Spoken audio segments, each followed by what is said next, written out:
Hello students. आज हम लोग शुरू करने जा रहे हैं class 11th computer science chapter 1 का second part, evolution of computer. From the simple calculator to a modern day powerful data processor, computing devices have evolved in a relatively short span of time.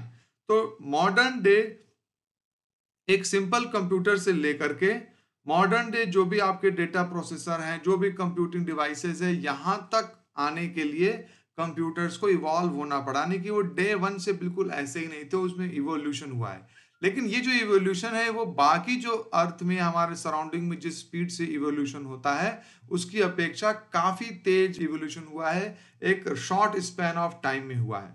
The evolution of computing devices is shown through a time line in figure 1.4। तो नीचे जो ये figure दिया हुआ है इसके through हम लोग इवोल्यूशन ऑफ कंप्यूटिंग डिवाइसेस को देख सकते हैं, इसको समझ सकते हैं।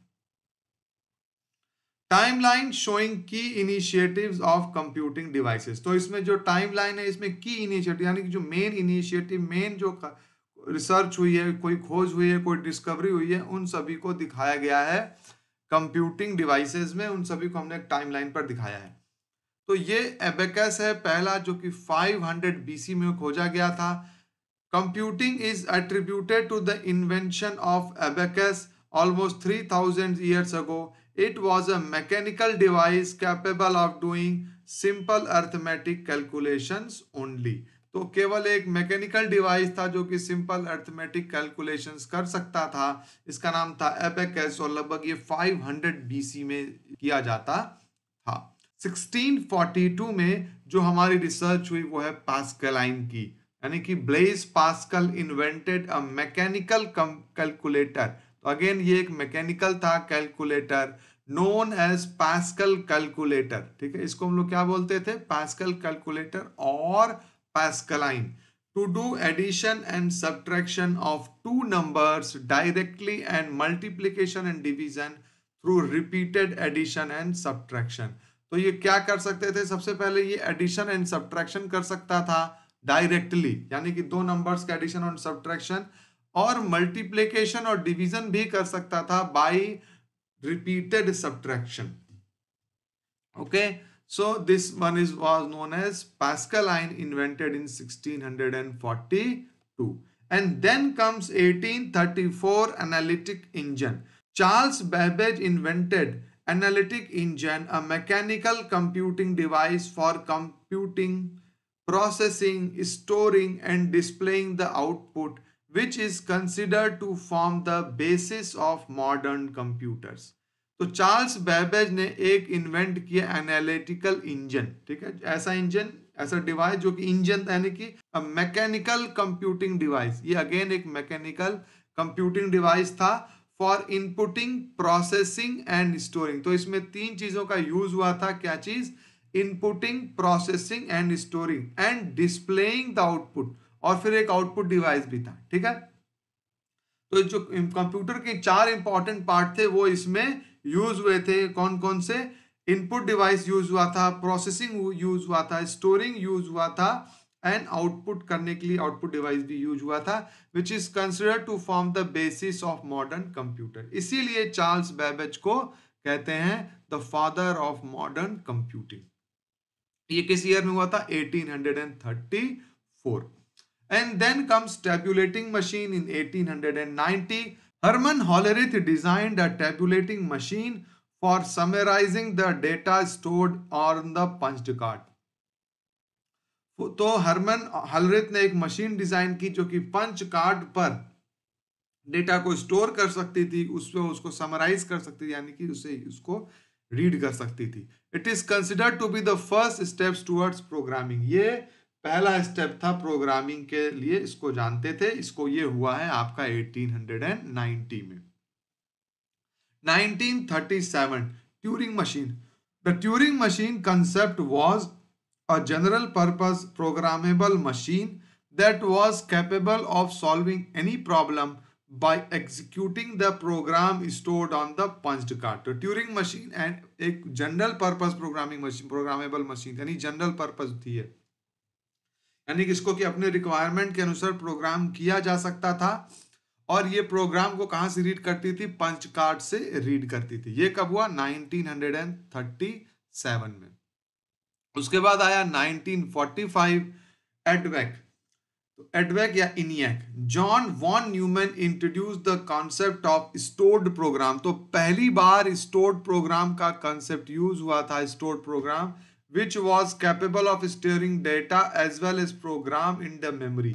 तो स्टोर्ड प्रोग्राम की प्रोग्राम को मेमोरी में स्टोर किया जाए, वहां से एग्जीक्यूट किया जाए, ये कंसेप्ट पहली बार आया था वॉन न्यूमैन आर्किटेक्चर में। ठीक है, स्टोर्ड प्रोग्राम का।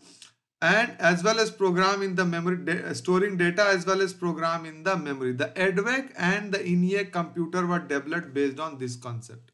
तो EDVEC और ENIAC जो कंप्यूटर थे वो जॉन वॉन न्यूमैन और आर्किटेक्चर पर ही बनाए गए थे 1945 में। 1947 में डिस्कवरी होती है ट्रांजिस्टर की, और वैक्यूम ट्यूब की जगह पर ट्रांजिस्टर का यूज होने लगता है। बेल लैब्स में यह हुआ था, सेमीकंडक्टर मटेरियल का यूज करके। इससे कंप्यूटिंग में काफी बड़ी रिसर्च होती है। इंटीग्रेटेड सर्किट का इस्तेमाल होने लगता है 1970 में आईसी का, और ट्रांजिस्टर की जगह पे आईसी यूज होने लगते हैं, जिसमें कि थाउजेंड्स ऑफ ट्रांजिस्टर जो एक ही छोटी सी चिप पर इंटीग्रेट कर दिए जाते हैं। इसीलिए इसका नाम पड़ता है integrated circuit.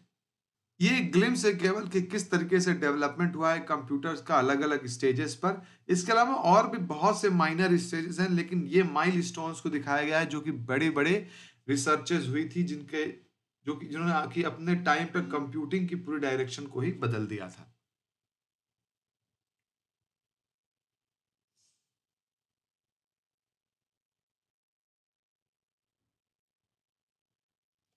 The von Neumann architecture is shown in figure 1.5. It consists of a central processing unit for processing arithmetical and logical instruction। तो हम फिगर 1.5 में हम ये वॉन न्यूमैन आर्किटेक्चर को देख सकते हैं। इसमें आप क्या देख रहे हैं? एक इनपुट डिवाइस होता है, फिर एक आउटपुट है, और बीच में एक सेंट्रल प्रोसेसिंग यूनिट है जो कि मेमोरी से डेटा रीड कर रहा है। This is known as the von Neumann architecture.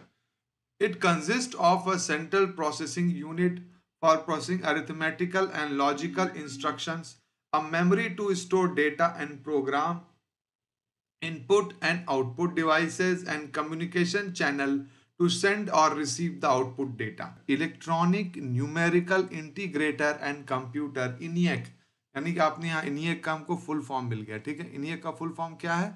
Electronic numerical integrator and computer. ठीक है, is the first binary programmable computer based on von Neumann architecture। ये पहला बाइनरी प्रोग्रामेबल कंप्यूटर था जो कि वॉन न्यूमैन आर्किटेक्चर पर बेस्ड था। During 1970 and large scale integration of electronic circuits allowed integration of complete CPU on the single chip called microprocessor। 1970s में क्या हुआ? लार्ज स्केल इंटीग्रेशन का इस्तेमाल होने लगा, जिसमें कि इलेक्ट्रॉनिक सर्किट्स को एक छोटे से चिप पर इंटीग्रेट कर दिया जाता था, जिसको कि हम लोग माइक्रो प्रोसेसर कहते थे। Moore's law predicted exponential growth of the number of transistor that could be assembled in a single microchip. तो यहाँ पर एक चीज हमको सुनने में आती है, मूर्स लॉ। ठीक है, मूर्स लॉ क्या कहता है? ये प्रिडिक्ट करता था कि नंबर ऑफ ट्रांजिस्टर, कितने नंबर ऑफ ट्रांजिस्टर्स एक चिप पर ये इंटीग्रेट किए जा सकते हैं, इसको प्रिडिक्ट करने में हेल्प करता था। इन 1980s the processing power of the computer increase exponentially by integrating around 3 million components on a small size termed as very large scale integration। 1980s में ये जो इंटीग्रेशन की पावर थी ये बहुत ज़्यादा बढ़ गई, क्योंकि पहले लार्ज स्केल था, पहले थाउजेंड्स ऑफ सर्किट्स इसमें इंटीग्रेट कर पा रहे हैं, अब इसमें 3 मिलियन कंपोनेंट्स को एक ही स्मॉल चिप में इंटीग्रेट करना पॉसिबल हो गया।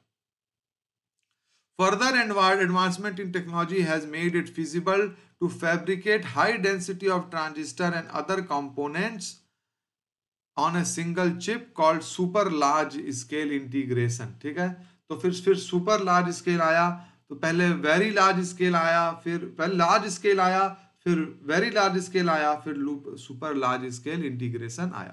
तो अब यहाँ आप देख सकते हैं Moore's law. 1965 Intel co-founder Gordon Moore introduced Moore's law, which predicted that the number of transistors on a chip would double every 2 years while the cost would be half. तो हर 2 साल में जो इंटीग्रेशन है, एक चिप का जो number है कितने, वो डबल हो जाएगा और कॉस्ट उसकी आधी हो जाएगी। यही है मूर्स लॉ। तो इस चीज को आप यहाँ पे डायग्राम में भी ऐसे देख सकते हैं। IBM introduced the first personal computer PC for the home in 1981 and Apple introduced Macintosh। और IBM ने 1981 में पहला PC इंट्रोड्यूस किया, पर्सनल कंप्यूटर, और एप्पल ने मशीनतोश इंट्रोड्यूस किया। तो आप यहाँ देख सकते हैं ट्रांजिस्टर्स ऐसे, ये मूर्स लॉ का यहाँ पे एक्सपोनेंट दिया हुआ है, किस ईयर में लगभग कितने हो जा रहे हैं। 1950 की बात ये कह रहा है, फिर 1970 तक लगभग थाउजेंड्स आ जा रहे हैं, 10,000 है, फिर इसे करते करते ये देखिए मिलियंस तक पहुंच जा रहे हैं। एप्पल इंट्रोड्यूस मशीनतोश मशीन इन 1984। 1984 में एप्पल ने मशीनतोश इंट्रोड्यूस किया। The popularity of the PC surged by the introduction of the graphical user interface based operating system by Microsoft and others in place of computer that only command line interface like Unix and DOS। तो computer जो PC है, personal computer की popularity बहुत बढ़ गई। कब बढ़ी? जब ग्राफिकल यूजर इंटरफेस आने लगा, कंप्यूटर्स ने इंट्रोड्यूस कर दिया कंपनीज ने, तो इनके यूज, तो इनकी जो पॉपुलैरिटी बहुत बढ़ गई, क्योंकि आम आदमी, अब एक कॉमन मैन भी उनको आसानी से समझ सकता था और उनका यूज कर सकता था। Around 1980s, the growth of the World Wide Web further accelerated mass use of computer. Thereafter, computer have become an indivisible part of everyday life. फिर उसके बाद जब इंटरनेट की शुरुआत हुई, फिर तो कंप्यूटर ने कभी पीछे मुड़कर देखा ही नहीं। कंप्यूटर के नए नए रूप इस्तेमाल होने लगे और फिर वो पार्ट जीवन के इंडिस्पेंसिबल पार्ट, यानी कि बहुत ही इंपॉर्टेंट पार्ट हो गए, जिसको कि आप छोड़ नहीं सकते आज की डेट में। Further with an introduction of the laptop, personal computing was made portable to great extent. तो जब लैपटॉप्स का आविष्कार हुआ तो पर्सनल कंप्यूटिंग और पोर्टेबल हो गई। This was followed by smartphone, tablets and other personal digital assistants। ये this was followed, और इसके साथ ही क्या आ गए, फिर स्मार्टफोन आ गए, टैबलेट्स आ गए और अदर पर्सनल डिजिटल असिस्टेंसेस आए, जिसके से कंप्यूटर्स और ज़्यादा पर्सनल होते चले गए और ज़्यादा पॉपुलर होते चले गए और हमारी लाइफ में और ज़्यादा ही इम्पोर्टेंट होते चले गए। These devices have leveraged the technological advancement in processor and miniaturisation, faster memory, high speed data and connectivity mechanism. इन्होंने लेवरेज किया, यानी इस्तेमाल किया किस चीज को? प्रोसेसर मिनिएचराइजेशन को। प्रोसेसर मिनिएचराइजेशन मतलब कि जिस तरीके से प्रोसेसर इस्तेमाल, अगर आप सोचिए एक बड़ा प्रोसेसर होता, क्या एक कभी ये पॉसिबल था कि एक मोबाइल फोन में उसको डाला जा सकता? लेकिन नहीं पॉसिबल हो पाता। लेकिन चूंकि खोज, अब प्रोसेसर का साइज छोटा हो गया है, छोटे प्रोसेसर आने लगे, तो इनको हम लोग मेमोरी में, मोबाइल में बड़ी आसानी से डाल पा रहे हैं। फास्ट मेमोरी है, हाई स्पीड डेटा हो गया है, कनेक्टिविटी मैकेनिज्म अच्छा हो गया। इस कारण से इतनी सारी इस तरह की डिवाइसेस हमारे आसपास हमको देखने को मिल रही है। The next wave of computing devices include the wearable gadgets such as smartwatches, lenses, headband, headphone। Further, small appliances are becoming a part of the Internet of Things। और इसके बाद हम लोग जितने भी छोटे appliances और भी सब कुछ है वो part of Internet of Things आ गया। इसके अलावा आर्टिफिशियल इंटेलिजेंस का भी इस्तेमाल होने लगा है, जिससे कि ये हमारी जो कंप्यूटिंग है वो बहुत ही पर्सनलाइज्ड हो गई है, बहुत ही इफेक्टिव हो गई है, बहुत ही फास्ट हो चुकी है। तो ये था हमारा पार्ट 2, जिसमें कि हमने इवोल्यूशन ऑफ कंप्यूटर को समझा। अगला पार्ट है हमारा पार्ट 3, कंप्यूटर मेमोरी, जिसके बारे में हम पढ़ेंगे अपने अगले वीडियो में। Thank you very much.